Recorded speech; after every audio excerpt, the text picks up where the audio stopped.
اور یہ یقین دلاتا ہوں عدالت کو کہ کوئی بھی رکن جو ہے اس کو کسی بھی قسم کی مشکل پیش نہیں آئے گی، نہ ہی کوئی ہجوم جو ہے وہ پارلیمنٹ اسمبلی کے باہر اکٹھا ہوگا، اور نہ آئندہ بھی کبھی جلسوں میں ہونا چاہیے۔ اس حوالے سے اٹارنی جنرل آف پاکستان کا ایک اور بیان جو ہے وہ بڑا قابل غور ہے کہ انہوں نے سندھ ہاؤس پر حملے کی مذمت کی ہے، اور اس حوالے سے ان کا کہنا تھا کہ یہ نہیں ہونا چاہیے تھا، اور آئندہ بھی ایسا تدارک جو ہے وہ کرنا چاہیے، جو متعلقہ لوگ ہیں ان کو سخت سزائیں ملیں گی۔ اور سپریم کورٹ کو یہ بھی یقین دہانی کہ انہوں نے کروائی ہے کہ ایسا کوئی بھی قانونی شک نہیں ہے جس کے تحت یہ جو رکن محرف رکن ہیں، جو پی ٹی آئی حکومتی رکن یا کوئی بھی رکن، اس کو کسی بھی اسمبلی کارروائی کے دوران ووٹ ڈالنے سے روکا جا سکے۔ ان کے کہنے کے مطابق پولیس اور متعلقہ جو محکمے ہیں ان کو یہ انسٹرکشنز دے دی گئی ہیں کہ اس بات کو یقینی بنایا جائے کہ اسلام آباد کے باہر جو اسمبلی ہے اس کے باہر جو ہے وہ کسی قسم کا کوئی ہجوم، جلسہ یا گیدرنگ جو ہے وہ اکٹھی نہ ہو سکے، تاکہ ووٹ جو ہے وہ آسانی سے کاسٹ کیا جا سکے۔ انہوں نے پارٹی جو ہے ان سے بھی گزارش کی ہے کہ سب پارٹیوں سے، حکومت سے بھی، اپوزیشن سے بھی، کہ آپ جتھوں کی سیاست نہ کریں۔ اور وہ مخاطب کس سے تھے برحال یہ معلوم نہیں، لیکن ان کا کہنا تھا کہ سائستہ زبان جو ہے وہ استعمال کرنی چاہیے، اختلاف رائے بھی جو ہے وہ مہذب انداز میں ہونا چاہیے۔ اس پر چیف جسٹس عطا بندیال کا کہنا تھا کہ جو سیاست ہے اس کو اسی پیرائے میں ہی رکھنا چاہیے۔ اب اس کیس کے حوالے سے بھی پروگرام ریکارڈ کرتے وقت تک کی سماعت جاری تھی۔ اب اس بارے میں کیا آتا ہے، کیا حکومت جلسہ کر پاتی ہے یا نہیں، اور کیا انہیں اپوزیشن کا بھی اس طرح کی کوئی پابندیوں کا سامنا ہوتا ہے۔ دوسری طرف آج سپریم کورٹ میں 7 صفحات پر مشتمل حکومت کی طرف سے ایک صدارتی ریفرنس فائل کیا گیا، جس میں بنیادی طور پر 4 سوالات جو ہیں ان پر رائے مانگی گئی ہے۔ 63A کا جو قانون ہے، جو منحرف اراکین کے خلاف کارروائی کا ایک واحد قانون ہے، اس کے حوالے سے تشریح ریکوائرڈ ہے حکومت کو، اور یہ عدالت سے یہ مطالبہ کیا گیا ہے درخواست کے ذریعے کہ آپ اس پر ہماری رہنمائی کریں۔ جو بیسک 4 سوال ہیں اس میں 63A کی تشریح جو ہے اس کو واضح کرنے کے حوالے سے پوچھا گیا ہے، کیا اس جو ووٹ ڈلیں گے وہ ووٹ شمار ہوتے ہیں یا نہیں ہوں گے۔ دوسرا، جب پارٹی پالیسی کے خلاف ووٹ دینے کا ارادہ ظاہر کر دیا جائے تو کیا ایسے رکن کو ووٹ ڈالنے سے روکا جا سکتا ہے۔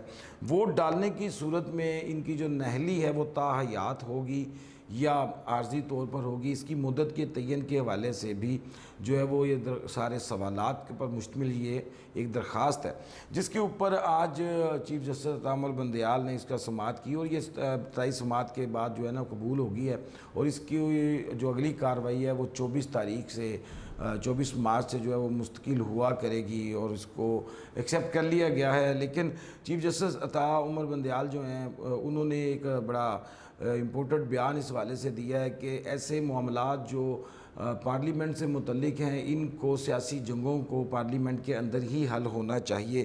پارلیمنٹ مرکزی ادارہ ہے اور وہاں قانون سازی ہوتی ہے، تو یہ چیزیں آپ کو وہاں ہی دیکھنی چاہیے۔ اس سے پہلے کیس کے اوپر بھی یہ موضوع تھوڑا سا ڈسکس ہوا، تو اس پر اٹارنی جنرل نے مختلف رائے دی کہ چونکہ یہ کیس جلسے جلوسوں کے حوالے سے ہے، ورنہ مختلف کلاز کا حوالہ دیا گیا، جس پر جسٹس منیب اختر کا ایک بیان کافی قابل ذکر ہے، جو کسی حد تک حکومت کو جو ہے وہ ریلیف بخش قرار دیا جا سکتا ہے۔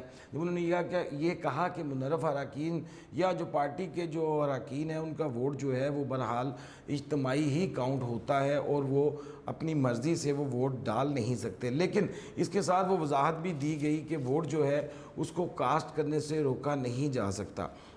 سپریم کورٹ نے 13 رکنی بینچ جو ہے، جو فل لارجر بینچ اس کے حوالے سے بنا دیا ہے، اور اب اس کی سماعت 24 فروری کو ہوگی۔ ساتھ میں جو انہوں نے ایک واضح پیغام جو میڈیا سے آیا ہے وہ یہ ہے کہ چیف جسٹس عطا بندیال کے مطابق ریفرنس جو ہے، خبروں کے مطابق ریفرنس جو ہے اس کی سنوائی یا اس کی پیشی کے دوران یہ جو پارلیمنٹ کی کارروائی ہے اس پہ اس کا کوئی اثر نہیں پڑے گا۔ ابھی دیکھا جائے گا کہ کیا آئین کی 63A جو شک ہے اس کی تشریح سپریم کورٹ کیا کرتی ہے، کیا اس معاملے کو واپس پارلیمنٹ کی طرف بھیجا جاتا ہے یا اس کو سنا جاتا ہے۔ بہرحال آئینی ماہرین کے مطابق جو 63A ہے اس میں اس کی قانون جو ہے وہ واضح ہے، اور اس میں وقتی طور پر ڈی سیٹ ہی کیا جاتا ہے اور عدالت جو ہے وہ عام طور پر ایسے معاملات کو نہیں سنتی۔ قانونی ماہرین نے اس حوالے سے مزید کہا ہے کہ فوجداری اور قانونی جو سول و آئینی معاملات ہوتے ہیں ان کی نوعیت مختلف ہوتی ہے، ان میں فرق ہوتا ہے۔ فوجداری قوانین کے جو رولز ہیں ان کی مثالیں جو ہیں وہ اس پر نہیں دی جا سکتی۔ اب دیکھتے ہیں کہ حکومت کو اس حوالے سے کوئی ریلیف میسر آتا ہے کہ نہیں۔ بہرحال حکومت نے تحریک عدم اعتماد کے حوالے سے اپنے تمام آپشنز جو ہیں وہ لے رہی ہے۔ اپنے ناراض ارکان کو شو کاز نوٹس بھی ایشو کر دیے گئے ہیں، 7 دن کے اندر انہوں نے جواب دینا ہے۔ دوسری صورت میں یہ جو عدالت میں ایک آئینی پٹیشن دائر کی گئی ہے آئین کی تشریح کے شک کی تشریح کے حوالے سے، وہ اس کارروائی سے بھی امید لگائے بیٹھے ہیں۔ لیکن اگر دوسرے سائٹ پر جو انہوں نے شو کوز نوٹس ایشو کیے ہیں 14 ارکان پر، تو یہ سادہ اکثریت جب اگر یہ جواب نہیں دیتے یا پیش نہیں ہوتے تو ان کے خلاف ایک کارروائی عمل میں لائی جائے گی۔ تو اس صورت میں بظاہر تو ایسے ہی نظر آتا ہے کہ جیسے حکومت اپنی اکثریت جو ہے وہ کھو چکی ہے۔ اب یہ جلسے ہوں گے یا نہیں ہوں گے یہ فیصلہ بھی امید ہے کہ عدالت سے ہی واضح انسٹرکشن آ جائے گی۔ فی الحال ضلع حکومت نے جو ابھی تک ان جلسوں کو ڈی چوک پر نہ کرنے کا جو حکم وہ صادر کیا اور اجازت نامہ جو ہے وہ نہیں دیا۔